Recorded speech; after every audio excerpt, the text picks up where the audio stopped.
കൂട്ടുകാരെ, നമുക്ക് എളുപ്പത്തിൽ ഇതുപോലൊരു അടിപൊളി ബീട്രൂട്ട് പച്ചടി ഉണ്ടാക്കിയാലോ. അതിനായിട്ട് നമുക്ക് ബീട്രൂട്ട് ഇങ്ങനെ ചെറുതായിട്ട് കട്ട് ചെയ്തെടുത്ത് ഒന്ന് വേവിച്ചെടുക്കാം.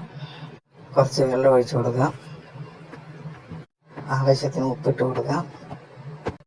നല്ല രീതിയിലൊന്ന് ഇളക്കി കൊടുക്കാം. നല്ലപോലെ മിക്സ് ആയിട്ട് വരണം.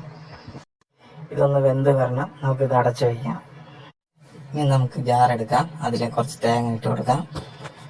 1/4 ടീസ്പൂൺ ജീരകം ഇട്ട് കൊടുക്കാം. ഒരു പച്ചമുളക് ഇട്ട് കൊടുക്കാം. പകുതി ഇഞ്ചി ഇട്ട് കൊടുക്കുക.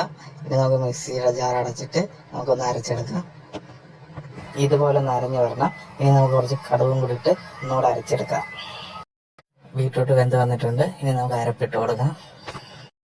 ഇനി നല്ല രീതിയിൽ ഒന്ന് ഇളക്കി കൊടുക്കാം. നല്ലപോലെ ഒന്ന് മൊത്തത്തിൽ മിക്സായി കിട്ടണം. ഇതുപോലെ മിക്സായി പറഞ്ഞാൽ അതിലേക്ക് നമുക്ക് കുറച്ച് കറിവേപ്പില ഇട്ട് കൊടുക്കാം. ഇതിലേക്ക് നമുക്ക് കുറച്ച് തൈര് ഒഴിച്ചു കൊടുക്കാം.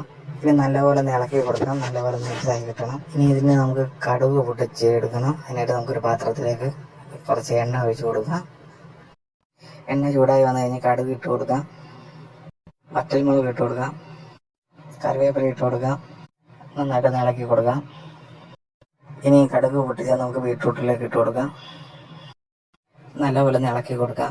അങ്ങനെ നമ്മുടെ ബീട്രൂട്ട് പച്ചടി റെഡി ആയിരിക്കുകയാണ്. കൂട്ടുകാരെ, നിങ്ങൾക്ക് ഈ വീഡിയോ ഇഷ്ടമായാൽ ലൈക്ക് ചെയ്യുക, ഷെയർ ചെയ്യുക, ഈ ചാനൽ സബ്സ്ക്രൈബ് ചെയ്യുക.